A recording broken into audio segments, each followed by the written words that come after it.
Доброе утро, добрый день всем. Меня зовут Арман. В прошлом году, в летний период, кажется, я проходил обучение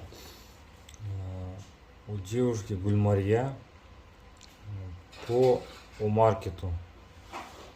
Сейчас покажу, сколько у меня было заказов после прохождения курса. Это вот у меня две организации. Я сейчас покажу на каждой мои заказы. Вот то бар жалюзи.